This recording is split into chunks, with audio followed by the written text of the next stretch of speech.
Notre destination aujourd'hui, nous sommes à la pourvoirie d'Orval Lodge sur le réservoir d'Auzois. Vous me voyez en train de déguster notre shore lunch d'aujourd'hui. Pourquoi je vous parle du shore lunch? Avant le shore lunch, ça prend de la pêche. On va aller voir comment ça s'est passé ce matin pour en arriver à ça.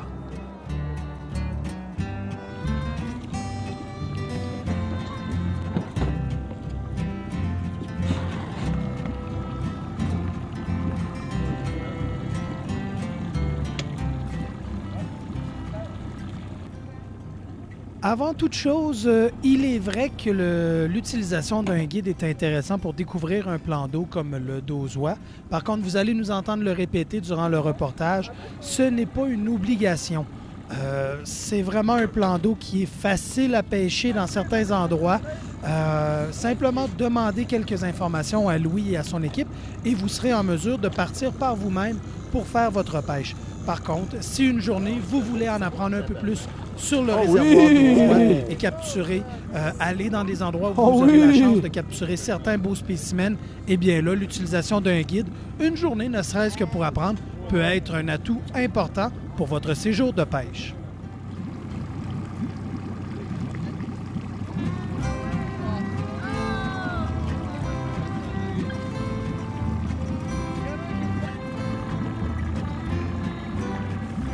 Il est présentement 7 heures, mais comme ça fonctionne ici sur le d'Auzois, les guides comme Tarzan ici, est un gars qui va parcourir quand même des bonnes distances. Donc souvent, de prendre un guide pour une journée, ça vous permet d'explorer des territoires sur le plan d'eau que vous n'aurez peut-être pas la chance ou que vous avez peur peut-être de vous aventurer vers là-bas. Donc on va travailler avec le guide une journée pour voir un petit peu ce que ça peut donner. Et lui, il travaille beaucoup le matin en arrivant. Il essaye des endroits.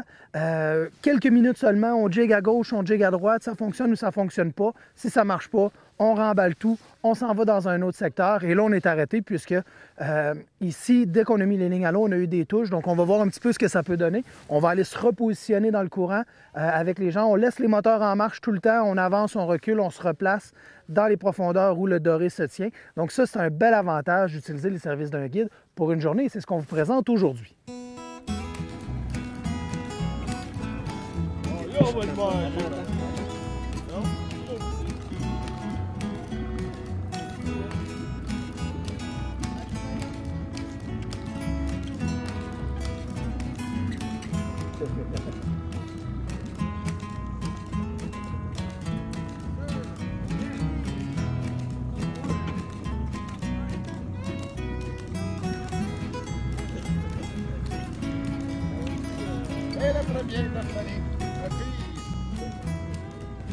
Louis, merci beaucoup de nous accueillir ici au d'Orval Lodge pour la deuxième année d'affilée pour faire des reportages. Ah, tu sais bien que ça nous fait plaisir.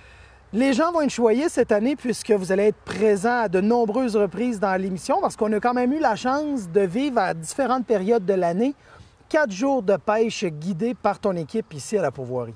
Ben oui, écoute, on a fait un reportage en début août et puis maintenant on est le 24 août.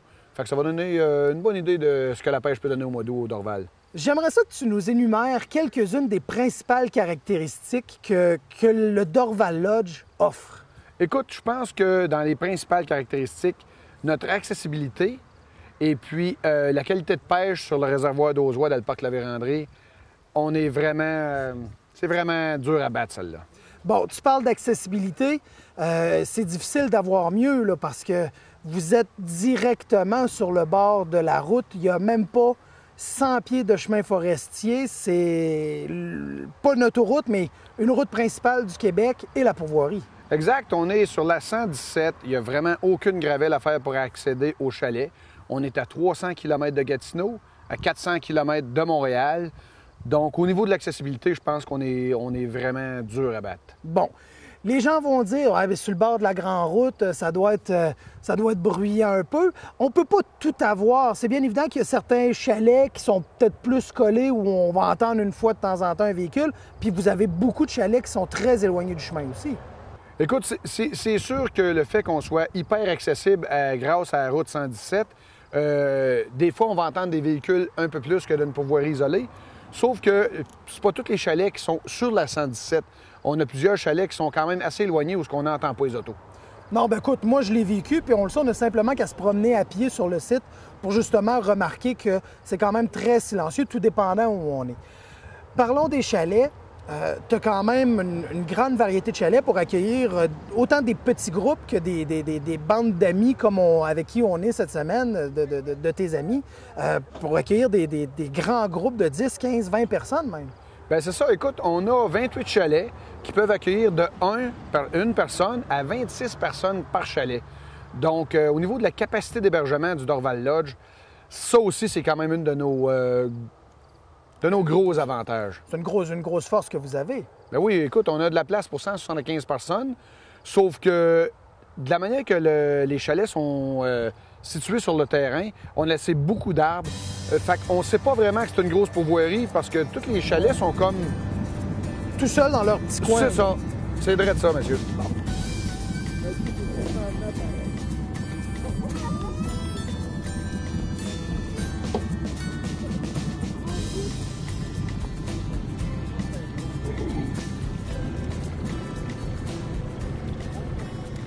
Le réservoir d'Auzois est un plan d'eau en santé. Vous êtes à même de le constater par les images, puisqu'on prend énormément de poissons, parfois petits, parfois de belle taille.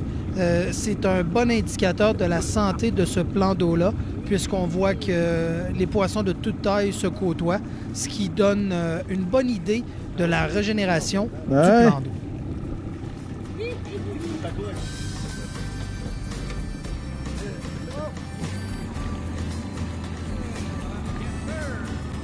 Revenons sur le plan d'eau.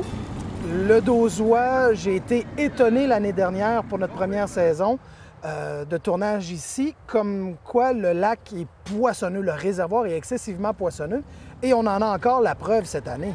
Écoute, on est choyé d'être sur un plan d'eau tel que le d'Auzois. Plusieurs rivières errantes, dont la rivière des Outaouais, qui est notre rivière principale.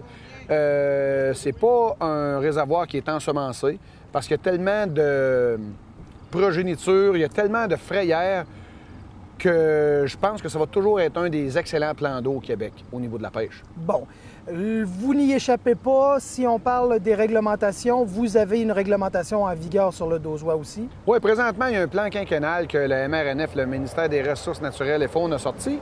La réglementation, c'est de 32 à 47 cm, la limite que l'on peut garder. Mais je pense que la loi, elle a beaucoup de bons. Parce que en rejetant un doré de 8 livres, c'est vrai que c'est beau. Lorsqu'on arrive à la maison du poisson, ça paraît bien. Mais c'est nos gros géniteurs.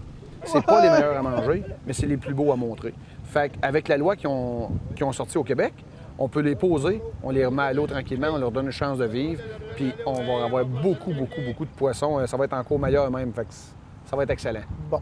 Tu nous en as parlé l'année dernière. Tu es une pourvoirie où les gens viennent ici pour, à la limite, sont très, très autonomes. C'est-à-dire beaucoup de clients arrivent ici avec leurs propres embarcations, étant donné l'accessibilité. Cette semaine, je voyais énormément d'Américains qui sont ici à la pêche avec leurs bateaux. Les gens qui n'auraient pas, par contre, c'est les bateaux pour découvrir un plan d'eau comme ça. Tu as des chaloupes ici sur place. Oui, écoute, on a des bateaux de 15 pieds en fibre de verre avec des moteurs 15 force 4 temps. On fait notre petite part pour l'environnement. Et puis, on a aussi un ponton et une grosse varchère de 18 pieds avec un 60 force. Et puis, on a aussi un service de guide. Écoute, Mathieu, c'est sûr que c'est un avantage le fait qu'un client parte de chez eux avec une grosse embarcation. Il y a des bateaux de 20, 30, 40, 50 000. Les gens débarquent ça à l'eau ici, sur une rampe de mise à l'eau en ciment. Ils ont parti chez eux sur l'asphalte. Donc, le bateau est en aussi bon état à l'arrivée au Dorval Lodge qu'au départ de la maison. Fait que c'est pour ça qu'on a beaucoup de clients qui amènent leurs propres embarcations. Bon, tu as parlé de ton service de guide. J'ai la chance, et je le répète parce que je considère que c'est important lorsqu'on arrive sur un plan d'eau comme ça, je le dis souvent aux gens à la maison, investissez une journée pour passer du temps avec justement un des guides qui est ici. Tu en as plusieurs. Nous, on a eu la chance de travailler avec Tarzan et Maxime. Ça vaut la peine de le faire. Écoute, ça vaut la peine. On n'a pas vraiment besoin d'un guide pour aller à la pêche au Dorval parce qu'on est directement sur la rivière des Outaouais. La qualité de pêche est bonne. C'est sûr que lorsqu'on prend un guide, ce qu'on fait, c'est on se paye une petite traite, OK? Et puis on s'assied dans le bateau du guide. Il nous amène du point A au point B. Tu as pu remarquer que quand ça ne mord pas, 10 minutes, on échange de place. À la fin de la journée, normalement, bien. la pêche, mettre ça dans le ça a bien billet. été. On a des bonnes réussites. Le guide va s'occuper de fileter les poissons, vous les préparer pour le transport jusqu'à la maison. Il va vous organiser un shore lunch, un repas sur la grève avec les patates frites puis les oignons.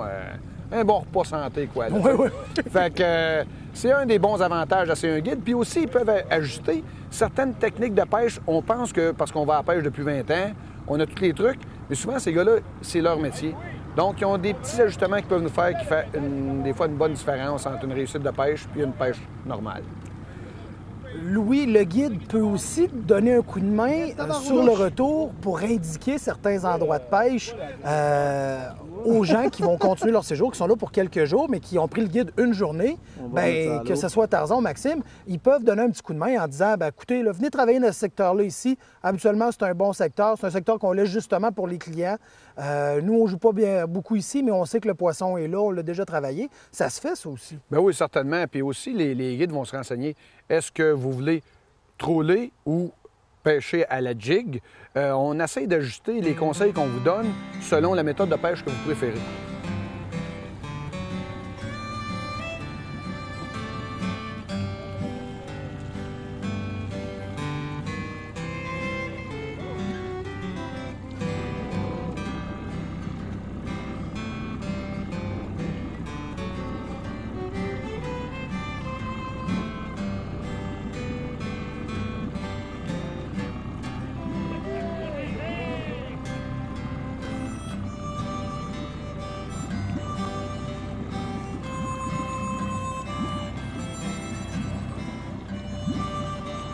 Louis, les gens vont être en mesure de le voir de toute façon dans différents reportages. On va se reparler pour un autre reportage ici au Dauzois, puisque moi, c'est un plan d'eau que j'ai découvert l'an dernier. C'est un plan d'eau que je me plais à faire.